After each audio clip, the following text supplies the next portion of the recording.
ನಮಸ್ಕಾರ ಎಲ್ಲರಿಗೂ ಪವನ್ ನಾಡು ಚಾನಲ್ಗೆ ವೆಲ್ಕಮ್. ನೀವು ಫಸ್ಟ್ ಟೈಮ್ ಚಾನಲ್ಗೆ ಬರೀ ಪ್ಲೀಸ್ ಚಾನಲ್ ಸಬ್ಸ್ಕ್ರೈಬ್ ಮಾಡ್ಕೊಳ್ಳಿ ಪಕ್ಕ ಕಾಣುವಂತ ಬೆಲ್ ಐಕಾನ್ ಪ್ರೆಸ್ ಮಾಡಿ ನೋಟಿಫಿಕೇಶನ್ ಆಲ್ ಸೆಲೆಕ್ಟ್ ಮಾಡಿ. ನಾನು ಮಾಡುವಂತ ಪ್ರತಿ ಒಂದು ವಿಡಿಯೋ ಕೂಡ ನಿಮಗೆ ನೋಟಿಫಿಕೇಶನ್ ಬರ್ತದೆ. ಆ್ಯಂಡ್ ತಮ್ಮನೆಲ್ಲೇ ನೋಡಿರ್ತೀರಾ, ಏನು ಇವತ್ತು ಒಂದು ತುಂಬ ದಿನ ಆದಮೇಲೆ ಈ ರೀತಿಯಿಂದ ಒಂದು ವಿಡಿಯೋ ಮಾಡ್ತಿದ್ದೀರಾ ಪವನ್ ಅಂತ. ಸೊ ನೋಡಿ, ನನಗೆ ಈ ವಿಡಿಯೋ ಮಾಡಬೇಕನ್ನೋದು ಅದೇನೋ ಅಂತಾರಲ್ಲ, ಹುಚ್ಚೇನಿಲ್ಲ ನನಗೆ ಇದೇ ರೀತಿಯಾದಂಥ ಒಂದು ವಿಡಿಯೋನೇ ಮಾಡಬೇಕು ಅಂತ. ಬಟ್ ಜನ ಕೇಳೋದು ಇಂಥದ್ದೇ ಸರ್. ನನಗೆ ಇಷ್ಟ ಇಲ್ಲ ಈ ವಿಡಿಯೋಸ್ನ ಮಾಡಬೇಕು ಅಂತ, ಬಟ್ ಜನ ಇಂಥದ್ದೇ ಮಾಡಿ ಮಾಡಿ ಮಾಡಿ ಅಂತ ಹೇಳ್ತಾರೆ. ಅವಾಗ ಮಾಡಲೇಬೇಕು, ನಾನು ಬೇರೆ ಆಪ್ಷನ್ ಇಲ್ಲ ನನಗೆ. ಸೊ ಈ ವಿಡಿಯೋಸ್ನ ನಾನು ಮಾಡ್ತಿಲ್ಲ ಅಂದರೆ ಜನ ನೋಡಿಲ್ಲ ಅಂತಂದರೆ ನನಗೆ ಭಾಳ ಬೇಜಾರಾಗ್ತದೆ. ಸೊ ಬೇಜಾರಾಗೋದು ನನಗೆ, ನಾನು ಬೇಜಾರು ಮಾಡ್ಕೊಳ್ಳೋಕ್ಕೆ ಯಾವತ್ತೂ ಇಷ್ಟಪಡಲ್ಲ. ಫಸ್ಟು ನಾನು ಖುಷಿಯಾಗಿರಬೇಕು. ನಾನು ಖುಷಿಯಾಗಿದ್ದರೆ ಎಲ್ಲರನ್ನೂ ಖುಷಿಯಾಗಿ ಇಡ್ಸೋಕ್ಕೆ ಸಾಧ್ಯ. ಅದಕ್ಕೋಸ್ಕರ ನಾನು ಇದೇ ರೀತಿಯಾದಂಥ ಒಂದು ವಿಡಿಯೋನ ಮಾಡ್ತೀನಿ. ಬಟ್ ಕಂಪ್ನಿ ಆಗಿರ್ಬೋದು, ತುಂಬ ಜನ ಈ ವಿಡಿಯೋಸ್ ಎಲ್ಲ ಏನು ಮಾಡೋದು, ಈ ವಿಡಿಯೋ ಚೆನ್ನಾಗಿ ನಂಗೆ ಗೊತ್ತು, ಈ ವಿಡಿಯೋಸ್ ತುಂಬ ಬೇಗ ವೈರಲ್ ಆಗ್ತವೆ. ಆ್ಯಂಡ್ ವೈರಲ್ ಆಗೋದ್ರ ಜೊತೆಗೆ ತುಂಬ ಜನಕ್ಕೆ ರೀಚ್ ಆಗ್ತದೆ. ಸೊ ರೀಚ್ ಆಗೋದ್ರ ಜೊತೆಗೆ ಸ್ವಲ್ಪ ಜನಕ್ಕೆ ಆಗದಿರೋರು ಆಗಲ್ಲ, ಅವ್ರಿಗೆ ಏನು ಮಾಡಿದ್ರು, ಸೊ ಅವರು ಕಂಪ್ನಿಗೆ ಕಂಪ್ಲೇಂಟ್ ಮಾಡ್ತಾರೆ. ಅವಾಗ ಏನು ಮಾಡಬೇಕು, ಈ ವಿಡಿಯೋ ಎಲ್ಲ ಡಿಲೀಟ್ ಮಾಡಬೇಕು. ಅದಕ್ಕೋಸ್ಕರ ನನಗೇನಕ್ಕಪ್ಪ ಆರಾಮಾಗಿ ನಾರ್ಮಲಿ ಕಂಟೆಂಟ್ ವೀಡಿಯೋಸ್ನ ಮಾಡ್ತಿರ್ತೀನಿ. ಬಟ್ ಏನು ಮಾಡ್ತೀರಾ, ಈ ರೀತಿಯಾದಂಥ ವೀಡಿಯೋಸ್ನ ಮಾಡಿಲ್ಲ ಅಂದರೆ ನೀವು ನನ್ನ ಬಿಡಲ್ಲ, ನಾನು ಮಾಡಿಲ್ಲ ಅಂದರೆ ನನಗೆ ಖುಷಿ ಆಗಲ್ಲ. ಸೊ ಅದಕ್ಕೋಸ್ಕರ ನಾನು ಇಂಥ ವಿಡಿಯೋ ಮಾಡಲೇಬೇಕು. ಸೊ ನೋಡಿ, ನಿಮ್ಗೆ ಸ್ಟಾರ್ಟಿಂಗಲ್ಲಿ ಅರ್ಥ ಆಗಿರ್ಬೋದು, ಏನಿದು ಒಂದು ವಿಡಿಯೋ ಮಾಡ್ತಿದ್ದೀರಾ, ಏನಿದು, ಯಾವುದ್ರ ಬಗ್ಗೆ ನೀವು ಇಷ್ಟೊತ್ತರೆಗೂ ಇಂಟ್ರಡಕ್ಷನ್ ಕೊಟ್ಟಿದ್ದು ಅಂತ. ಕಂಪ್ಲೀಟ್ಲಿ ಎಸ್, ನೀವು ಅಂದ್ಕೊಂಡಿರೋದ್ರ ಬಗ್ಗೆನೇ ಹರ್ಬಲೈಫ್ ಶೇಕಿಂದ ಏನು ಪ್ರಾಬ್ಲಮ್ ಆಗ್ತದೆ ಅಂತ. ಸೊ ನೋಡಿ, ಜನಸಂಖ್ಯೆ ನಮ್ಮ ದೇಶದ್ದು ಈಗ ಹತ್ತತ್ರ 150 ಕೋಟಿ ಜನ ಇದ್ದಾರಪ್ಪ ಇಂಡಿಯಾದಲ್ಲಿ. 150 ಕೋಟಿ ಜನನು ಒಬ್ಬೊಬ್ರು ತಲೆಯಲ್ಲಿ ಒಂದೊಂದು ಥರದೊಂದು ಡೌಟ್ಸ್ ಇರುತ್ತೆ. ಒಬ್ರು ತಲೆಯಲ್ಲಿ ಹಂಗಾಗುತ್ತೆ, ಒಬ್ರು ತಲೆಯಲ್ಲಿ ಹಿಂಗಾಗುತ್ತೆ, ಒಬ್ರು ತಲೆಯಲ್ಲಿ ಅನ್ನ ಸಾಂಬಾರು ತಿಂದರೆ ಒಳ್ಳೇದು, ಇನ್ನೊಬ್ರು ತಲೆಯಲ್ಲಿ ಮುದ್ದೆ ತಿಂದರೆ ಒಳ್ಳೇದು, ಇನ್ನೊಬ್ರು ತಲೆಯಲ್ಲಿ ಜೋಳದ ರೊಟ್ಟಿ ತಿಂದರೆ ಒಳ್ಳೇದು, ಇನ್ನೊಬ್ರು ತಲೆಯಲ್ಲಿ ಏನೋ ಡಿಫ್ರೆಂಟ್ ಟೈಪ್ ಆಫ್ ಊಟಗಳಿರುತ್ತೆ. ಒಬ್ಬೊಬ್ರು ತಲೆಯಲ್ಲಿ ಪಿಜ್ಜಾ ತಿಂದರೂ ಒಳ್ಳೇದೆ, ಒಬ್ಬೊಬ್ರು ತಲೆಯಲ್ಲಿ ಅನ್ಸುತ್ತೆ ನಾನು ಊಟ ಬದಲು ನೀರು ಕುಡ್ಕೊಂಡಿದ್ರು ಒಳ್ಳೇದೆ. ಈ ರೀತಿಯಾದಂಥ ಒಂದು ಅವ್ರ ತಲೆ ಒಳಗಡೆ ಓಡ್ತಿರುತ್ತೆ. ಬಟ್ ಅದೆಲ್ಲದಕ್ಕಿಂತ ನೋಡಿ, ಅವ್ರ ತಲೆಯಲ್ಲಿ ಏನು ಓಡ್ತಿರುತ್ತೋ ಅನ್ನೋದು ನಾನು ಹೇಳಿದೆ ತಾನೆ. ಹಂಗೆ ಅವ್ರ ಪ್ರಕಾರ ಮುದ್ದೆ ತಿಂದರೆ ಒಳ್ಳೇದು ಅವ್ರಿಗೆ, ಇನ್ನೊಬ್ರ ಪ್ರಕಾರ ಚಪಾತಿ ತಿಂದರೆ ಒಳ್ಳೇದು, ಇನ್ನೊಬ್ರ ಪ್ರಕಾರ ಅನ್ನ ತಿಂದರೆ ಒಳ್ಳೇದು, ಇನ್ನೊಬ್ರ ಪ್ರಕಾರ ಐಸ್ ಕ್ರೀಮ್ ತಿಂದರೆ ಒಳ್ಳೇದು, ಇನ್ನೊಬ್ರ ಪ್ರಕಾರ ಪಿಜ್ಜಾ ತಿಂದರೂ ಒಳ್ಳೇದು, ಹಂಗೆ ಇನ್ನೊಬ್ರ ಪ್ರಕಾರ ಗೋಬಿ ಮಂಚೂರಿ ತಿಂದರೂ ಒಳ್ಳೇದು, ಇನ್ನೊಬ್ರ ಪ್ರಕಾರ ಪಾನಿಪುರಿ ತಿಂದರೂ ಒಳ್ಳೇದು, ಇನ್ನೊಬ್ರ ಪ್ರಕಾರ ಡೈಲಿ ಜಂಕ್ ಫುಡ್ಸ್ ತಿಂದರೂ ಒಳ್ಳೇದು, ಇನ್ನೊಬ್ರ ಪ್ರಕಾರ ಡೈಲಿ ಆಲ್ಕೋಹಾಲ್ ತೊಗೊಂಡ್ರು ಒಳ್ಳೇದು, ಇನ್ನೊಬ್ರ ಪ್ರಕಾರ ಡೈಲಿ ಪಾನ್ ಪರಾಗ್ ತಿಂದರೂ ಒಳ್ಳೇದು. ಅಂದರೆ ಎಲ್ಲ ಕೂಡ ಅವ್ರವ್ರದ್ದೇ ಆದಂಥ ಕಲ್ಪನೆಗೆ ಎಲ್ಲ ಒಳ್ಳೇದೇ. ಯಾರು ನೀವು ಹೋಗ್ಬಿಟ್ಟು ಒಬ್ರು ಕುಡುಕನ್ನ ನೀನು ಕುಡಿತಿರೋ ತಪ್ಪಪ್ಪ, ಕುಡಿಬೇಡ ಅಂದರೆ ಕುಡಿಯೋದು ಬಿಟ್ಬಿಡ್ತಾನ? ಬಿಡಕ್ಕೆ ಚಾನ್ಸ್ ಇಲ್ಲ. ಅದೇ ರೀತಿ ನೀವು ಯಾರೋ ಒಬ್ಬ ಮಂಜುನಾಥ್ ಹೋಗ್ಬಿಟ್ಟು ಡೈಲಿ ಪಾನ್ ಪರಾಕ್ ಆಗ್ತಾ ಇರ್ತಾನೆ ಅನ್ಕೊಳ್ಳಿ, ಡೈಲಿ ಆಗ್ತಾ ಇರ್ತಾನೆ, ಹೋಗ್ಬಿಟ್ಟು ನೀನು ತಗೊಳ್ತಾರೋ ತಪ್ಪು ಕಣಪ್ಪ, ತಗೋಬೇಡ ಅಂದರೆ ಬಿಟ್ಬಿಡ್ತಾನ? ನೋ ವೇಸ್, ಬಿಡಕ್ಕೆ ಚಾನ್ಸೇ ಇಲ್ಲ. ಬೇಕಾದ್ರೆ ಇನ್ನೂ ಬಿಟ್ಬಿಡ್ತಾರೆ. ಕರೆಕ್ಟಾ? ಹಂಗೆ ಅದೆಲ್ಲ ಮಾಡ್ಬೋದು, ಅದೆಲ್ಲ ಭಾಳ ಒಳ್ಳೇದು. ಅದೆಲ್ಲ ಮಾಡ್ರೆ ಏನೂ ಆಗೋದೇ ಇಲ್ಲ, ಬಾಡಿಗೆ ಸೂಪರ್ ಆಗಿರ್ತಾರೆ. ಆ್ಯಂಡ್ ಅದೇ ರೀತಿ ಎಷ್ಟೊಂದು ಜನ ಪಾಪ ಚಿಕ್ಕ ಮಕ್ಕಳಿಗೆ ಶುಗರ್ ಕೊಡ್ತೀರಾ, ತುಂಬ ಒಳ್ಳೆಯದು ಸರ್. ಮಕ್ಕಳಿಗೆ ಸ್ವೀಟ್ ತಿನ್ನಿಸೋದು ಎಷ್ಟು ಒಳ್ಳೇದು ಗೊತ್ತಾ? ಸಖತ್ ಒಳ್ಳೇದು. Sweet is nothing but cocaine ಅಲ್ವಾ? ಗೊತ್ತಿಲ್ವಾ ಯಾರಿಗೂ ನಿಮಗೆ? Sweet is nothing but cocaine boss. ಅಂದರೆ ಕೊಕೈನ್ ಅಂದರೆ ಮಾದಕ ವಸ್ತು. ಶುಗರು ಮತ್ತು ಕೊಕೈನ್ ಕಂಪೇರ್ ಮಾಡಿದ್ರೆ sugar is 10 times more dangerous than cocaine. ಅದನ್ನು ತಿನ್ಬೋದು, ಏನೂ ಪ್ರಾಬ್ಲಮ್ ಇಲ್ಲ ಸರ್, ಏನೂ ಪ್ರಾಬ್ಲಮ್ ಇಲ್ಲ. ನಮ್ಮ ಮಕ್ಕಳಿಗೆ ಡೈಲಿ ನಾವು ಚಾಕ್ಲೇಟ್ ಕೊಡಿಸ್ತೀವಿ, ನಾವು ಡೈಲಿ ವೇಫರ್ಸ್ ಕೊಡಿಸ್ತೀವಿ, ನಾವು ಡೈಲಿ ಕಾಫಿಗೆ 2 ಸ್ಪೂನು ಸಕ್ಕರೆ ಹಾಕೊಂಡು ತಿಂತೀವಿ, ಏನೂ ಪ್ರಾಬ್ಲಮ್ ಇಲ್ಲ. ಅದು ಒಳ್ಳೆಯದು ಅಲ್ವಾ? ಆ್ಯಂಡ್ ಅದೇ ರೀತಿ ನಾವು ಅಡುಗೆ ಎಣ್ಣೆ ಯೂಸ್ ಮಾಡ್ತೀವಲ್ಲ, ಅದು ಎಂಥ ಒಳ್ಳೆ ಎಣ್ಣೆ, ಎಂಥದ್ದು ಒಳ್ಳೆ ಎಣ್ಣೆ ಅದು. ಆ ಎಣ್ಣೆ ಯೂಸ್ ಮಾಡೋದ್ರಿಂದ ನಮಗೇನು ಪ್ರಾಬ್ಲಮೇ ಬರಲ್ಲ. ನಮ್ಮ ಬಾಡಿ ಒಳಗಡೆ HDL LDL ಅಂತ ಕೊಲೆಸ್ಟ್ರಾಲ್ ಇರುತ್ತಲ್ಲ, ಅದು ಬ್ಯಾಲೆನ್ಸ್ ಮಾಡೋದಕ್ಕೆ ಹೆಲ್ಪ್ ಮಾಡ್ತದೆ ಅಲ್ವಾ? ನಮ್ಮ ಬಾಡಿ ಒಳಗಡೆ ಒಮೆಗಾ 3 ಫ್ಯಾಟಿ ಆಸಿಡ್ಸ್ ಅಂತ ಬ್ಯಾಲೆನ್ಸ್ ಆಗಬೇಕು. ಒಮೆಗಾ 6 ನಮ್ಮ ಬಾಡಿಗೆ ಬೇಡ ಅಂದ್ರೆ ಕೊಟ್ಬಿಡ್ತೀವಿ, ಆದರೆ ಒಮೆಗಾ 3 ಅದ್ರಲ್ಲಿ ಬೇಜಾನ್ ಸಿಗುತ್ತೆ ಅನ್ಸುತ್ತೆ. ಸೊ ನೋಡಿ, ಅದು ಎಂಥ ಡೇಂಜರಸ್ ಅಂತ ಅಂದರೆ ಆ ಎಣ್ಣೆ ಸಖತ್ ಡೇಂಜರಸ್ಸು. ಆ ಎಣ್ಣೆನ ನೀವು ಡೈಲಿ ತಿಂತಾನೆ ಇದ್ದರೆ ಖಂಡಿತ ಕಾಯಿಲೆಗಳು ಬರುತ್ತೆ, ಅದೇನು ಪ್ರಾಬ್ಲಮ್ ಏನು ಆಗಲ್ಲ. ಆ್ಯಂಡ್ ಅದೇ ರೀತಿ ಈಗಿನ ಕಾಲದಲ್ಲಿ ಈಗಿರುವಂಥ ಟ್ರೆಂಡ್ ಪ್ರಕಾರ ಎಷ್ಟೊಂದು ಜನ ಹೆಣ್ಮಕ್ಳಿಗೆ PCOD ಪ್ರಾಬ್ಲಮ್ ಬರ್ತಿದೆ. ಯಾಕೆ ಬರ್ತಿದೆ? ಬಿಕಾಸ್ ಯಾಕೆ ಗೊತ್ತಿಲ್ಲ, ಯಾರು ಹೇಳ್ಕೊಳ್ಳಲ್ಲ ಅದನ್ನು. ನನಗೆ ಇಂಥ ಪ್ರಾಬ್ಲಮ್ ಅಂತ ಹೇಳ್ಕೊಳ್ಳಲ್ಲ ಹೆಣ್ಮಕ್ಳು. ಹೇಳ್ಕೊಂಡ್ರೆ ಏನಾಗ್ಬಿಡುತ್ತೆ, ಕಷ್ಟ. ಮದುವೆ ಮಾಡಲ್ಲ, ಮದುವೆ ಮಾಡ್ಕೊಳ್ಳಲ್ಲ ಯಾರು ಬೇರೆಯವರು. ಮತ್ತೆ ಹೆಂಗಪ್ಪ ಹೇಳ್ಕೊಳ್ಳೋದು, ನನ್ನ ಮನೆ ಹೆಣ್ಮಗ್ಳದ ಬೇರೆಯವ್ರ ಹತ್ರ, ಕಷ್ಟನಪ್ಪ ಅದೆಲ್ಲ ಹೇಳ್ಕೊಳಕ್ಕಾಗಲ್ಲ. ಯಾಕಂತದಾಗುತ್ತೆ, ಡ್ಯೂ ಟು ತಿನ್ನೋದು. ಏನು ತಿಂತಿದ್ದಾರೆ, ಆಚೆಗಡೆ ಜಾಸ್ತಿ ಜಂಕ್ ಫುಡ್ಸ್ ತಿಂತಿದ್ದಾರೆ. ಆಚೆಗಡೆ ಇದಂತ ಈ ಬಾಯ್ಲರ್ ಚಿಕನ್ ಬರುತ್ತಲ್ಲ, ಜಸ್ಟ್ 45 to 50 ಡೇಸಲ್ಲಿ ಬಂದ್ಬಿಡ್ತಿದೆ. ಮುಂಚೆ ಎಲ್ಲ ಎಷ್ಟು ದಿನ ಟೈಮ್ ತೊಗೊಳ್ತಿತ್ತು, ಈಗ ಎಷ್ಟು ದಿನ ಟೈಮ್ ತೊಗೊಳ್ತಿದೆ ಬರೋಕ್ಕೆ. ಅದೆಲ್ಲ ಒಳ್ಳೇದು ಸಾರ್, ಏನು ಪ್ರಾಬ್ಲಮ್ ಆಗಲ್ಲ. ಮತ್ತು ಈ ಸಾಸಸ್ದು ನಾನೇ ಕಣ್ಣಾರೆ ನೋಡಿದ್ದೀನಿ. ಒಂದು ಸಾಸಸ್ ಸಿಗುತ್ತೆ, ನಾನು ಎಲ್ಲರಿಗೂ ಹೇಳ್ತಿಲ್ಲ, ಬಟ್ ಇದು ನಾನು ಕಣ್ಣಾರೆ ನೋಡಿರೋ ನಾನು ಹೇಳಲೇಬೇಕು. ಈ ರೋಡ್ ಸೈಡಲ್ಲಿ ಗೋಬಿ ಮಂಚೂರಿಯನ್ ಎಲ್ಲ ಸಿಗುತ್ತಲ್ಲ, ಅದಕ್ಕೆ 20 ರೂಪಾಯಿ ಅದೊಂದು ಲೀಟ್ರ್ ಸಾಸ್ ಬೆಲೆ. 1 ಲೀಟ್ರ್ ವಾಟರ್ ಬಾಟ್ಲ್ ಬೆಲೆ 20 ರೂಪಾಯಿ, ಅದಕ್ಕೆ ಹಾಕೋ ಸಾಸ್ ಬೆಲೆ 1 ಲೀಟ್ರ್ 20 ರೂಪಾಯಿ. ಅಂದರೆ ಇಮ್ಯಾಜಿನ್ ನೀವು ಯಾವ ಕ್ವಾಲಿಟಿ ಆಫ್ ಸಾಸ್ ಮಾಡ್ಬೋದು. ಅದು ಒಳ್ಳೇದು ನೋಡಿ. ಇಷ್ಟೊತ್ತವರೆಗೂ ಏನೇನಿದೆ, ಇದು ಇಷ್ಟೇ ಅಲ್ಲ, ಇನ್ನೂ ಬೇಜಾನಿದೆ ಐಟಮ್ಸ್ ನಾನು ನಿಮ್ಗೆ ಹೇಳಬೇಕು ಅಂತಂದ್ರೆ. ಮತ್ತು ಐಸ್ ಕ್ರೀಮ್, ಸೊ ಇದ್ರ ಬಗ್ಗೆ ಒಂದು ರಿಸರ್ಚ್ ಮಾಡಿರ್ತಾರೆ. ಅದಕ್ಕೋಸ್ಕರ ಅವಾಗ ಏನು ಮಾಡ್ತಾರೆ ಅಂದರೆ, ಇವಾಗ ಮುಂಚೆಲ್ಲ ಐಸ್ ಕ್ರೀಮ್ ಅಂತ ಹೇಳ್ಬಿಟ್ಟು ಬ್ರ್ಯಾಂಡಿಂಗ್ಸಲ್ಲಿ ಮಾರ್ತಿದ್ರು. ಇವಾಗ ಐಸ್ ಕ್ರೀಮ್ ಅಂತ ಮಾರೋಕ್ಕಾಗಲ್ಲ, ಎಲ್ಲ ಫ್ರೋಝನ್ ಡೆಸರ್ಟ್ ಅಂತ ಮಾಡ್ತಿದ್ದಾರೆ. ಎಂತೆಂಥ ದೊಡ್ಡ ದೊಡ್ಡ ಕಂಪ್ನಿನೇ ಫ್ರೋಝನ್ ಡೆಸರ್ಟ್ ಅಂತ ಮಾಡ್ತಾರೆ, ಐಸ್ ಕ್ರೀಮ್ ಅಂತ ಮಾರಂಗಿಲ್ಲ.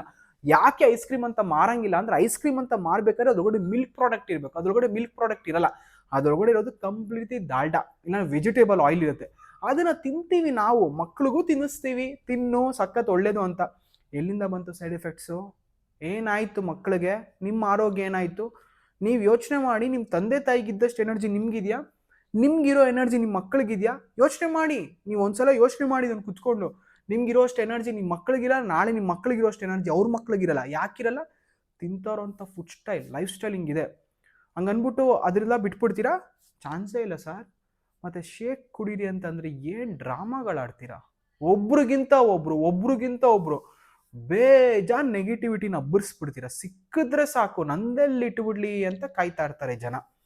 ಬಟ್ ಶೇಕ್ ಕುಡಿತಿದ್ದೀವಿ, ಅದು ಏನಾದರೂ ಆಗ್ಲಪ್ಪ, ಕಂಪ್ನಿ ಬಗ್ಗೆ ನಾನು ಮಾತಾಡೋಕ್ಕೆ ಬರ್ತಿಲ್ಲ. ನಾನು ನಂದು ಅನುಭವನ ಶೇರ್ ಮಾಡ್ಕೊಳ್ತಾ ಇದ್ದೀನಿ. ಅದನ್ನು ಶೇರ್ ಮಾಡ್ಕೊಳ್ಳೋಕ್ಕೆ ತಾಕತ್ತಿರ್ಬೇಕು ನನಗಿದೆ. ನಾನು ಹೇಳ್ಕೊಳ್ತಾ ಇದ್ದೀನಿ ನೋಡಿ, ಇದನ್ನು ಕುಡಿತಿದ್ದೀನಿ ನಾನು, ಸರಿನಾ? ನಾನು ಕುಡಿತಾ ಇದ್ದೀನಿ, ನಾನು ಆರೋಗ್ಯ ಚೆನ್ನಾಗಿ ಇಟ್ಕೊಂಡಿದ್ದೀನಿ, ಸೂಪರ್ ಆಗಿದೆ ಆರೋಗ್ಯ.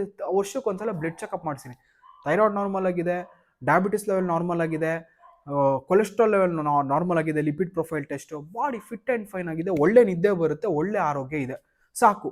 ತುಂಬ ಜನ ಕೇಳ್ತಾರೆ ಲಾಂಗ್ ಟರ್ಮಲ್ ಸೈಡ್ ಎಫೆಕ್ಟ್ ಆಗುತ್ತೆ ಅಂತ. ನೋಡಿ ಅಣ್ಣ, 50 ವರ್ಷ ಆರಾಮಾಗಿ ಕಾಯಿಲೆ ಗೀಲೆ ಇಲ್ದಿರ ನೀನು ಬದುಕಿದ್ಯಾ ತೋರಿಸ್ಬಿಡಿ. ಯಾರಾದರೂ ಒಬ್ಬ ಮನುಷ್ಯ 50 ವರ್ಷ ನಾನು ಕಾಯಿಲೆ ಗೀಲೆ ಎಲ್ಲ ಏನಿಲ್ಲಪ್ಪ, ಆರಾಮಾಗಿದ್ದೀನಿ, ಬೆಂಗಳೂರು ಸಿಟಿ ಲೈಫಲ್ಲಿ ಇದ್ದೀನಿ, ಇಲ್ಲ ಯಾವುದೋ ಒಂದು ಮೆಟ್ರೋಪಾಲಿಟನ್ ಸಿಟಿಯಲ್ಲಿ ಇದ್ದೀನಿ, ಆರಾಮಾಗಿದ್ದೀನಿ ಅನ್ನೋ ಒಬ್ಬರು ತೋರಿಸ್ಬಿಡಿ. ನೀವು ಹೇಳಿದ ಕೆಲಸ ಮಾಡ್ತೀವಿ. ಹಾಗಲ್ಲ ಬಾಸ್, ತುಂಬ ರೇರ್, ಸಿಕ್ಕಿದ್ರು ಕೂಡ ತುಂಬ ರೇರ್. ಸಿಕ್ಕಿದಾಗ ಅವ್ರ ಕಾಲು ಮುಗಿದು ಬಿಡ್ತೀನಿ ನಾನು. ಯಾರೂ ಇಲ್ಲ. ಯಾಕೆ ಅಂದರೆ ನಾವು ಲೈಫ್ ಸ್ಟೈಲ್ ಹಂಗಿದೆ, ಈಗ ಇರುವಂಥ ಫುಡ್ಡು, ಇರೋಂಥ ಟೆಕ್ನಾಲಜಿ, ಲೈಫ್ ಸ್ಟೈಲ್ ಹಂಗಿದೆ. ಬಟ್ ನೀವು ಎಷ್ಟು ವರ್ಷ ಬದುಕ್ತಿರೋ, ಎಷ್ಟು ವರ್ಷ ಇರ್ತೀವೋ ಯಾರಿಗೂ ಗೊತ್ತಿಲ್ಲ. ಹಣೆ ಬರ ಎಷ್ಟು ವರ್ಷ ಇರ್ತಾರೆ ಯಾರಿಗೂ ಗೊತ್ತು. ಇವತ್ತಿರೋಂಥ ಮನುಷ್ಯ ನಾಳೆ ಇರ್ತಾನೋ ಇಲ್ವೋ ಗೊತ್ತಿಲ್ಲ. ಇರೋ ಇಷ್ಟು ದಿನ ಚೆನ್ನಾಗಿರ್ಬೋದು. ಲಾಂಗ್ ಟರ್ಮಲ್ಲಿ ಸೈಡ್ ಎಫೆಕ್ಟ್ ಅಂದರೆ, ನೀವು ಇಷ್ಟು ದಿನ ತಿಂದಿದ್ದು ಊಟದಿನೋ ಲಾಂಗ್ ಟರ್ಮಲ್ಲ, ಶಾರ್ಟ್ ಟರ್ಮಲ್ಲೇ ಸೈಡ್ ಎಫೆಕ್ಟ್ ಆಗಿಬಿಡುತ್ತೆ. ಇನ್ನು ಲಾಂಗ್ ಟರ್ಮ್ ಬಗ್ಗೆ ಯಾಕೆ ಯೋಚನೆ ಮಾಡೋಕ್ಕೆ ಹೋಗ್ತೀರಾ? ಸೊ ಅವತ್ತಿಂದ ತಿಂದಿರೋ ಅಂಥ ಊಟನೇ ಹಿಂಗೆ ಪ್ರಾಬ್ಲಮ್ ಇದೆ. ಇನ್ನು ಇವತ್ತು ನಾಳೆ ಕುಡಿದಿರೋ ಅಂಥ ಶೇಕಿಂದ ಏನು ಪ್ರಾಬ್ಲಮ್ ಆಗ್ತದೆ ಹೇಳಿ? ಏನೂ ಆಗೋದಿಲ್ಲ. ನೋಡಿ, ನಾನು ನೋಡಿದ್ದೀನಿ ಪರ್ಸ್ನಲಿ. ಒಂದು ದೊಡ್ಡದೊಂದು ಅರ್ಬಲೈಫ್ ಒಂದು ದೊಡ್ಡ ಇವೆಂಟ್ಗೆ ಹೋಗಿದ್ದೆ. ಅಲ್ಲೊಬ್ಬರು ಬಂದಿದ್ರು, ಅವ್ರಿಗೆ ವಯಸ್ಸು ಬಂದ್ಬಿಟ್ಟು ಒಂದು 65-70 ವರ್ಷ ಅನ್ಸುತ್ತೆ. ಈಗಲೂ ಏನು ಚೆನ್ನಾಗಿದ್ದಾರೆ ಅಂದರೆ, ಸೀರಿಯಸ್ಲಿ ಹೇಳ್ತೀನಿ, ಒಂದು 35-34 ವರ್ಷದ ಥರ ಕಾಣ್ತಾರಪ್ಪ. ಇನ್ನು ಮದುವೆ ಆಗಿಲ್ದಿರೋ ಥರ ಕಾಣ್ತಾರೆ. ಅಷ್ಟು ಸೂಪರಾಗಿ ಒಂದು ಲೇಡಿ, ಎಷ್ಟು ಸೂಪರಾಗಿದ್ದಾರೆ ಅಂದರೆ ಅಷ್ಟು ಸೂಪರಾಗಿ ಬಾಡಿ ಮೇಂಟೈನ್ ಮಾಡ್ಕೊಂಡಿದ್ದಾರೆ. ಅವ್ರನ್ನ ನೋಡಿದ್ಮೇಲೆ ಅನಿಸ್ತು ನನಗೆ, ಇದ್ರೆ ಹಿಂಗಿರ್ಬೇಕು, ಬಾಡಿ ನಂಗೆ ಇಟ್ಕೋಬೇಕು. ಅದನ್ನು ಬಿಟ್ಟು ಅವ್ರು ಯಾರೋ ಹೇಳ್ತಾರೆ, ಇವ್ರು ಯಾರೋ ಹೇಳ್ತಾರೆ, ಅದೆಲ್ಲ ಬಿಡ್ರಿ ಅವೆಲ್ಲ ಬಿಡ್ರಿ. ಯಾರೋ ಹೇಳ್ತಾರೆ ಅಂತ ಹೇಳ್ಬಿಟ್ಟು ಏನೇನೋ ಮಾಡೋಕ್ಕಾಯ್ತಿತ್ತ? ಯಾರೋ ಹೇಳ್ತಾನೆ ಹಿಂಗೆ ಇಲ್ಲಿ ಹೋಗ್ಬೇಡ ಅಂತ, ಆದರೂ ಜನ ಹೋಗಿ ಬೀಳಲ್ವಾ ಹಳ್ಳಕ್ಕೆ? ಅಂಥದ್ದೆಲ್ಲ ಏನ್ರಿ? ಯಾರೋ ಒಬ್ರು ಹೇಳ್ತಾರೆ, ಅವ್ರಿಗೆ ಗೊತ್ತಾ ಕೇಳಿ? ಸುಮ್ಮನೆ ಬಾಯಿಗೆ ಬಂದಂಗೆ ಮಾತಾಡ್ತಾರೆ ನಮ್ಮ ಜನ. ಅದೆಲ್ಲ ಬಿಟ್ಟು ನಿಮ್ಗೇನು ಇಷ್ಟ ಆಗುತ್ತೋ ಅದನ್ನು ಮಾಡಿ. ನಾನು ಹೇಳ್ತಿರೋದು, ನಿಮ್ಮ ಇಷ್ಟ ಏನೋ ಫೈನಲಿ ಅದನ್ನೇ ಮಾಡಿ. ನೀವು ಅವ್ರು ಯಾರೋ ಹೇಳ್ತಾರೆ, ಇವ್ರು ಯಾರೋ ಹೇಳ್ತಾರೆ ಅಂತ ಕೇಳೋಕೆ ಬರಬೇಡಿ. ನೋಡಿ, ಒಬ್ಬ ಪ್ಲಂಬರ್ದು ಕೆಲಸ ಕೊಳೆ ಹಾಕೋದು, ಸರಿನಾ? ಒಬ್ಬ ಕಾರ್ಪೆಂಟ್ರದ್ದು ಕೆಲಸ ಮರದ ಕೆಲಸ ಮಾಡೋದು. ಪ್ಲಂಬರ್ ಹೋಗ್ಬಿಟ್ಟು ನಾಳೆ ಡಾಕ್ಟರ್ ಆಗೋಕ್ಕಾಗಲ್ಲ, ಡಾಕ್ಟರ್ ಹೋಗ್ಬಿಟ್ಟು ನಾಳೆ ಕೊಳೆ ಹಾಕೋ ಕೆಲಸ ಮಾಡೋಕ್ಕಾಗಲ್ಲ. ಹಂಗೆ ನೀವು ಯಾರನ್ನ ಕೆಲಸಕ್ಕೆ ಬಗ್ಗೆ ಯಾರ್ಯಾರು ಏನೇನು ಕೆಲಸ ಮಾಡ್ತಾ ಇರ್ತಾರೋ ಅವ್ರ ಹತ್ರನೇ ಆ ಕೆಲಸ ಬಗ್ಗೆ ಕೇಳಿ. ಹರ್ಬಲೈಫ್ ಪ್ರಾಡಕ್ಟ್ಸ್ ಬಗ್ಗೆ ನಮ್ಮ ಹತ್ರ ಕೇಳಿ ಬಂದು ನಾವು ಹೇಳ್ಕೊಡ್ತೀವಿ, ಏನದು ಸರಿ ಇದೆಯಾ ತಪ್ಪಾ, ಏನು ಮಾಡಬೇಕು ನೀವು, ಏನು ಮಾಡಬಾರ್ದು ಅಂತ. ಅದನ್ನ ಬಿಟ್ಬಿಟ್ಟು ಯಾರೋ ಪಾಪ ರೋಡಲ್ಲಿ ಹೋಯ್ತಾರೋ ಅಂತ ದಾಸಯ್ಯನ ಹೋಗ್ಬಿಟ್ಟು ಹಿಂಗೆ ಏನಾಯ್ತೈತೆ ಸಾರ್ ಅಂತ ಕೇಳಿದ್ರೆ ಏನು ಹೇಳ್ತಾನೆ ಅವನು? ಏನೂ ಗೊತ್ತಿರಲ್ಲ, ಮಣ್ಣು ಮಸಿ. ಸೊ ಯಾರಿಗೆ ಏನ ಕೇಳಬೇಕು ಅನ್ನೋದು ಕಲ್ತ್ಕೊಳ್ಳಿ, ಯಾವಾಗ ಎಷ್ಟು ಮಾತಾಡ್ಬೇಕು ಅನ್ನೋದು ಕಲ್ತ್ಕೊಳ್ಳಿ. ಆ್ಯಂಡ್ ನಾನು ಹೇಳಿರೋ ವಿಡಿಯೋದಲ್ಲಿ ಬೇಬಿ ಸ್ವಲ್ಪ ಜನಕ್ಕೆ ಬೇಜಾರಾಗಿರ್ಬೋದು, ಸಾರಿ, ಬಟ್ ಬೇಜಾರಾದರೆ ಇನ್ನೂ ಜಾಸ್ತಿ ನಾನೇನು ಮಾಡೋಕ್ಕಾಗಲ್ಲ, ಮಾಡ್ಕೊಳ್ಳಿ. ಬಿಕಾಸ್ ಇದು ಫ್ಯಾಕ್ಟ್, ರಿಯಾಲಿಟಿ ಮಾತಾಡ್ರೆ ಜನಕ್ಕೆ ಇಷ್ಟ ಆಗಲ್ಲ ಅಣ್ಣ. ರಿಯಾಲಿಟಿನೇ ಹಿಂಗೆ, ರಿಯಾಲಿಟಿ ಹಿಂಗೆ ಮಾತಾಡ್ರೆ ಜನಕ್ಕೆ ಇಷ್ಟ ಆಗಲ್ಲ. ತುಂಬ ಜನ ಕಾಲ್ ಮಾಡ್ತಾರೆ ನನಗೆ, ಈವನ್ಲಿ ಇದ್ರ ಕೂಡ ಹೇಳೋದು ಮಾಡ್ತೇನೆ ನಾನು. ತುಂಬ ಜನ ಕಾಲ್ ಮಾಡ್ತಾರೆ, ನೀವು ಹೇಳೋದೆಲ್ಲ ಯಾಕೆ ಕಂಪ್ನಿ ಪರವಾಗಿ ಮಾತಾಡ್ತೀರಾ? ನೋಡಪ್ಪ, ನನ್ನ ಕಂಪ್ನಿ ಪರವಾಗಿ ಅವ್ರ ಪರವಾಗಿ ಏನು ಮಾತಾಡ್ತಿಲ್ಲ. ನನಗೇನು ಕಂಪ್ನಿ ಏನು ದುಡ್ಡೇನು ತಂದುಕೊಡಲ್ಲ. ನಾನೇನೋ ವಿಡಿಯೋ ಮಾಡಿಬಿಡ್ತೀನಿ, ವಿಡಿಯೋ ಮಾಡಿದ್ರೆ ನನಗೇನು ಯಾರು ವಿಡಿಯೋ ಮಾಡೋದೇನೋ ದುಡ್ಡೇನು ಕೊಡಲ್ಲ ನನಗೆ ಯಾರು. ನಾನು ಮಾಡ್ತಾ ಇರೋದು ನನ್ನ ಇಷ್ಟದಿಂದ, ನಾನು ಮಾಡ್ತಾ ಇರೋದು ನನಗೇನು ಬೇಕೋ ನನ್ನ ಖುಷಿಗೋಸ್ಕರ ನಾನು ಮಾಡ್ತಿದ್ದೀನಿ. ಅದು ಬಿಟ್ಟರೆ ಯಾರೋ ಕಂಪ್ನಿ ಹೇಳ್ತಾರೆ, ಅವ್ರು ಹೇಳ್ತಾರಂತ ಮಾಡೋ ಮಗನೇ ಅಲ್ಲ ನಾನು, ಆಯಿತಾ? ನನಗೇನು ಬೇಕೋ ನಾನು ಮಾಡ್ತಾ ಇರೋದು, ನಾನು ಮಾಡ್ತಾರೋ ಅಂಥ ಕೆಲಸ ನಂಗೊಂದು 10 ಜನಕ್ಕೆ ಇಷ್ಟ ಆಗಬೇಕು. ನಾನು ಮಾಡ್ತಾರೋ ಅಂಥ ಕೆಲಸ ನನ್ನ ಖುಷಿ ಕೊಡಬೇಕು ಅಷ್ಟೇ. ಅದು ಬಿಟ್ಟು ಕಂಪ್ನಿ ಹೇಳ್ತಾರೆ, ಅವ್ರು ಹೇಳ್ತಾರೆ, ಇವ್ರು ಹೇಳ್ತಾರೋ ಅಂತ ಅವತ್ತು ತಲೆ ಕೆಡಿಸ್ಕೊಂಡಿಲ್ಲ, ಇವತ್ತು ತಲೆ ಕೆಡಿಸ್ಕೊಳ್ಳ. ನನಗೇನು ಬೇಕೋ ಅದನ್ನು ಹೇಳ್ತೀನಿ, ಇಷ್ಟ ಆದರೆ ತೊಗೊಳ್ಳಿ, ಇಷ್ಟ ಆಗಿಲ್ಲ ಅಂದ್ರೆ ಬಿಟ್ಟಾಕಿ. ಅದನ್ನು ಬಿಟ್ಟು ನಿಮ್ಗೆ ನಾನೇನು ಅರ್ಥ ಮಾಡ್ಸೋಕ್ಕಾಗಲ್ಲ. ಬಟ್ ನನ್ನನ್ನು ನಂಬಿ ನೀವೇನಾದರೂ ವೆಯ್ಟ್ ಲಾಸ್ ಆಗಬೇಕು ಅಂತ ಬಂದರೆ ಖಂಡಿತ ನೀವು ಲೈಫ್ ಚೇಂಜ್ ಮಾಡ್ತೀನಿ. ಇದು ನಾನು ನೋಡಿ, ಈ ವಿಡಿಯೋ ನಂಗೆ ಗೊತ್ತು ಇನ್ನೊಂದು ವರ್ಷದೊಳಗಡೆ ಬೇಜಾನ್ ಓಡುತ್ತೆ, ಕಡಿಮೆ ಅಂದರೆ ಬೇಜಾನ್ 1000 ಜನ ನೋಡ್ತಾರೆ. ಈ ಚಾಲೆಂಜ್ ಇವತ್ತು ಹೇಳ್ತಿದ್ದೀನಿ ನೋಡಿ, ಈ ಮೇ ಬಿ ಈ ವಿಡಿಯೋ ರಿಲೀಸ್ ಆಗೋದು ಜನವರಿ ಆಯ್ತು ಈ ಮಂತು, ಈ ಫೆಬ್ರವರಿ 2025ನೇ ಇಸ್ವಿಲಿ ಯಾವಾಗೋ ಒಂದಿನ ಈ ವಿಡಿಯೋ ರಿಲೀಸ್ ಆಗುತ್ತೆ. ಚಾಲೆಂಜ್ ಮಾಡಿ ಹೇಳ್ತೀನಿ ನೋಡಿ, ಗ್ಯಾರಂಟಿ ಯಾರಾದರೂ ಒಬ್ರು ನನ್ನ ನಂಬಿ ಬನ್ನಿ, ನಿಮ್ಮದು ಲೈಫ್ ಕಂಪ್ಲೀಟ್ಲಿ ಸರಿ ಚೇಂಜ್ ಮಾಡೋದು ಜವಾಬ್ದಾರಿ ನಂದು. ಬಟ್ ಯಾರಾದರೂ ನಿಮ್ಗೆ ಹಿಂಗೆ ಓಪನ್ ಚಾಲೆಂಜ್ ಮಾಡೋಕ್ಕಾಗತ್ತಾ ನಿಮ್ಮ ಲೈಫ್ ಚೇಂಜ್ ಮಾಡ್ತೀನಿ ಬನ್ನಿ ಅಂತ? ಆಗಲ್ಲ. ಈ ಕಾನ್ಫಿಡೆನ್ಸ್ ಬರೋದು ನನಗೆ, ಬಿಕಾಸ್ ನಾವು ಏನು ಪ್ರಾಡಕ್ಟ್ಸ್ ತಗೊಳ್ಳೋ ಅದು ಪೌಡರ್ ಅಲ್ಲ, ಅದು ಪವರ್. ಆ ಪವರ್ ನನಗಿದೆ ಆ್ಯಂಡ್ ನನ್ನ ಹತ್ರ ಅದೊಂದು ಸೆಲ್ಫ್ ಕಾನ್ಫಿಡೆನ್ಸ್ ಇದೆ. ನಾನು ಚೆನ್ನಾಗಿದ್ದೀನಿ, ಬೇರೆಯವ್ರನ್ನೂ ಚೆನ್ನಾಗಿ ಮಾಡ್ತೀನಿ ಅಂತ. ಈಗ ನಾನು ನೋಡಿ, ಒಂದು MBA ಗ್ರ್ಯಾಜುಯೇಟ್ ಎಲ್ಲೋ ಒಂದು ಕಂಪ್ನಿ ಕೆಲ್ಸಕ್ಕೆ ಹೋಗ್ತಿದ್ರೆ 15-20-30 ಸಾವಿರ ಸಂಬಳ ಕೊಡೋರು ಅಷ್ಟೇ. ನನ್ನ ಲೈಫ್ ಹಿಂಗೆ ಇರ್ತಿರಲಿಲ್ಲ. ಈಗ ಲೈಫ್ ಕೋಚ್, ಪ್ರೌಡ್ ಕೋಚ್, ಚೆನ್ನಾಗಿ ದುಡಿತಿದ್ದೀನಿ, ಲೈಫ್ ಚೆನ್ನಾಗಿದೆ, ಸೂಪರ್. ಪರಮಾತ್ಮನ ಆಶೀರ್ವಾದ, ಎಲ್ಲ ಆರಾಮ, ಅಪ್ಪ ಅಮ್ಮನ ಆಶೀರ್ವಾದ, ಸೂಪರ್ ಆಗಿದೆ, ಚೆನ್ನಾಗಿದ್ದೀನಿ. ಎಷ್ಟು ದುಡಿತಾ ಇದ್ದೀನಿ ಅವೆಲ್ಲ ಬೇಡ, ಏನೋ ಚೆನ್ನಾಗಿದ್ದೀನಿ ನಾನು. ನಂಗೆ ಎಷ್ಟು ಬೇಕೋ ಅಷ್ಟು ದುಡಿತಾ ಆರಾಮಾಗಿದ್ದೀನಿ. ಅದು ಯಾರಿಂದ ಆಗಿದ್ದು? ಮೇಲ್ಗಡೆ ಇರೋನ ಆಶೀರ್ವಾದ, ಅಪ್ಪ ಅಮ್ಮನ ಆಶೀರ್ವಾದ. ನೋಡಿ, ಒಬ್ಬ ಮನುಷ್ಯ ಬೇರೆಯವ್ರ ತಲೆ ಮೇಲೆ ಮೋಸನೇ ಮಾಡ್ಕೊಂಡಿದ್ರೆ ಉದ್ಧಾರ ಆಗಲ್ಲ ಸರ್. ಉದ್ಧಾರ ಆಗಿ ಹಿಂಗೆ ಚೆನ್ನಾಗಿರೋಕ್ಕಾಗಲ್ಲ.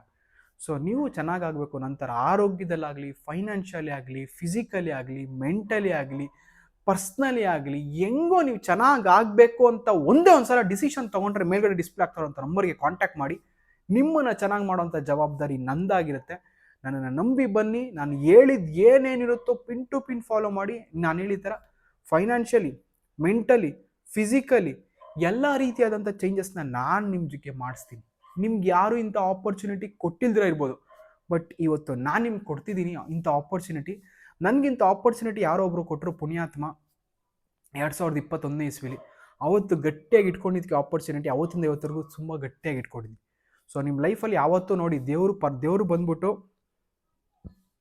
ಇಂಥದ್ದೊಂದು ಕೆಲಸ ಮಾಡು ಅಂತ ಹೇಳೋಕ್ಕಾಗಲ್ಲ, ಸರಿನಾ? ಇಲ್ಲಾಂದರೆ ದೇವ್ರು ಬಂದ್ಬಿಟ್ಟು ನಿನ್ನ ಲೈಫ್ನ ಬಾ ನಾನು ಸೇವ್ ಮಾಡ್ತೀನಿ ಅಂತ ಕರೆಯೋಕ್ಕಾಗಲ್ಲ. Because it's an universal energy. ಅದನ್ನು ಬಿಟ್ಟು ನಂಗೆ ಗೊತ್ತಿಲ್ಲ ಇವತ್ತು ನೀವು ಯಾಕೆ ಇದೇ ವಿಡಿಯೋ ನೋಡ್ತಿದ್ದೀರಾ, ದೇವರೇ ನೋಡು ಅಂತ ಹೇಳಿರ್ಬೋದು, ನಂಗೆ ಗೊತ್ತಿಲ್ಲ. ನೀವು ಯಾವ್ದಾರು ಒಂದು ಎನರ್ಜಿನ ನಂಬ್ತೀರಾ ಅಂತಂದರೆ ಅದು ಯಾವ್ದಾದ್ರು ದೇವರಾಗಿರ್ಬೋದು, ಹಿಂದೂಯಿಸಮ್ ಆಗಿರ್ಬೋದು, ಕ್ರಿಶ್ಚಿಯಾನಿಟಿ ಆಗಿರ್ಬೋದು, ಮುಸ್ಲಿಮ್ ಆಗಿರ್ಬೋದು, ಯಾವ್ದಾದ್ರು ಧರ್ಮ ಆಗಿರಲಿ, ಯಾವ್ದಾರು ಆಗಲಿ, ನೋ ನೀಡ್ ಟು ವರಿ. ಯಾವುದೋ ಒಂದು ಎನರ್ಜಿನ ನಾವು ನಂಬ್ತೀವಿ ಅಂತಂದರೆ, ನೀವು ಇವತ್ತು ಈ ವಿಡಿಯೋ ನೋಡ್ತಾ ಇದ್ದೀರಾ ಅಂತಂದರೆ, ಫುಲ್ಲು ವಿಡಿಯೋ ನೋಡಿದ್ದೀರಾ ಅಂದರೆ ಅದು ಏನೋ ಆಗಕ್ಕಿದೆ ನಿಮಗೆ, ಅದಕ್ಕೋಸ್ಕರ ನೀವು ವಿಡಿಯೋ ನೋಡಿದ್ದೀರಾ. ನಂಗೆ ಗೊತ್ತಿಲ್ಲ ಎಷ್ಟೊಂದು ಜನ ಇದ್ದಾರೆ ಪ್ರಪಂಚದಲ್ಲಿ, 150 ಕೋಟಿ ಜನ ಇದ್ದಾರೆ. ಅವರೆಲ್ಲ ಬಿಟ್ಟು ನೀವೇ ಯಾಕೆ ಈ ವಿಡಿಯೋ ನೋಡ್ತಾ ಇದ್ದೀರಾ? ನೀವೇನೋ ಚೇಂಜ್ ಆಗಬೇಕು. ನನ್ನ ಬಾಯಿಂದ ಯಾಕೆ ಇಂಥ ಮಾತುಗಳೇ ಬರ್ತಿದೆ ಇವತ್ತು? ನನಗೂ ಗೊತ್ತಿಲ್ಲ. ನೀವು ಯಾರೋ ಒಬ್ರು ಚೇಂಜ್ ಆಗಕ್ಕಿದ್ದೀರಾ. ಈ ವಿಡಿಯೋ ನೋಡಿ ನಿಮ್ಮ ಲೈಫ್ನ ಚೇಂಜ್ ಆಗಕ್ಕಿದ್ದೀರಾ. ಈ ವಿಡಿಯೋ ನೋಡಿ ನಿಮ್ಮ ಫ್ಯಾಮಿಲಿನ ಚೇಂಜ್ ಮಾಡಕ್ಕಿದ್ದೀರಾ. ಈ ವಿಡಿಯೋ ನೋಡಿ ಈ ಪ್ರಪಂಚನೇ ಚೇಂಜ್ ಮಾಡಕ್ಕಿದ್ದೀರಾ. ಅದಕ್ಕೆ ಈ ವಿಡಿಯೋ ನೋಡ್ತಿರೋದು ನೀವು. ಸೊ ಈ ವಿಡಿಯೋ ನೋಡ್ತಾ ನಿಮ್ಮ ಆರೋಗ್ಯನ ಚೆನ್ನಾಗಿಟ್ಕೊಂಡು ಎಲ್ಲನೂ ಚೇಂಜ್ ಆಗಬೇಕು. ನಂಗೆ ಅರ್ಥ ಆಯಿತು ಸರ್, ನೀವು ಹೇಳಿದ್ದೆಲ್ಲನೂ ನನಗೆ ಪರ್ಫೆಕ್ಟ್ಲಿ ಅರ್ಥ ಆಗ್ಬಿಟ್ಟಿದೆ. ನಾನು ಚೇಂಜ್ ಆಗಬೇಕು, ನಾನು ಪ್ರಪಂಚನ ಚೇಂಜ್ ಮಾಡ್ತೀನೋ ಇಲ್ವೋ ಗೊತ್ತಿಲ್ಲ, ನಾನು ಚೇಂಜ್ ಆಗಬೇಕು, ನನ್ನ ಫ್ಯಾಮಿಲಿ ಚೇಂಜ್ ಆಗಬೇಕು ಅಂತ ಅನ್ನೋರು ಇವತ್ತೇ ಈಗಲೇ ಇಲ್ಲಿ ಮೇಲೆ ಡಿಸ್ಪ್ಲೇ ಆಗ್ತಾರಂತ ನಂಬರಿಗೆ ಕಾಂಟ್ಯಾಕ್ಟ್ ಮಾಡಿ. ಸೊ ಮೇ ಬಿ ಕಾಲ್ ಜಾಸ್ತಿ ಬಂದು ಬಿಸಿ ಇದ್ದರೆ ಖಂಡಿತ ನಾನು ನಿಮಗೆ ರಿಟರ್ನ್ ಕಾಲ್ ಬ್ಯಾಕ್ ಮಾಡೇ ಮಾಡ್ತೀನಿ. ಮತ್ತೆ ಇನ್ನೊಂದು ಅಮೇಝಿಂಗ್ ವಿಡಿಯೋ ಸಿಗೋಣ friends. Thank you very much. Love you all. Take care. Bye. ನಿಮ್ಮದು ಆರೋಗ್ಯ ಬೇಜಾನ್ ಇಂಪಾರ್ಟೆಂಟ್. ಎಲ್ಲನೂ ಸಂಪಾದನೆ ಮಾಡ್ಕೋಬೋದು ವಾಪಸ್. ಆರೋಗ್ಯ ಒಂದು ಕಳ್ತ್ಕೊಂಡ್ರೆ ಏನೂ ಬರಲ್ಲ ವಾಪಸ್. ಅದಕ್ಕೋಸ್ಕರ ಆರೋಗ್ಯ ಚೆನ್ನಾಗಿರಬೇಕು ಅಂತಂದರೆ ಈ ವಿಡಿಯೋನ ಲೈಕ್ ಮಾಡಿ, ಶೇರ್ ಮಾಡಿ ತುಂಬ ಜನದ ಹತ್ರ. ಶೇರ್ ಲೈಕ್ ಮಾಡೋದ್ರಿಂದ ಯಾರೋ ನಿಮ್ಗೆ ಇನ್ನೊಬ್ರು ಕೇಳ್ತಾರೆ ಏನಿದು ಅಂತ. ಫೋನಲ್ಲಿ ಒಂದು ಕಾನ್ವರ್ಸೇಷನ್ ಆಗುತ್ತೆ, ಆರೋಗ್ಯನೂ ಚೆನ್ನಾಗಿರುತ್ತೆ, ಪರಮಾತ್ಮನೂ ಚೆನ್ನಾಗಿ ನೋಡ್ಕೊಳ್ತಾರೆ. ಮತ್ತೆ ಇನ್ನೊಂದು ಅಮೇಝಿಂಗ್ ವಿಡಿಯೋದಲ್ಲಿ ಸಿಗೋಣ. Thank you very much. Love you all. Take care. Bye.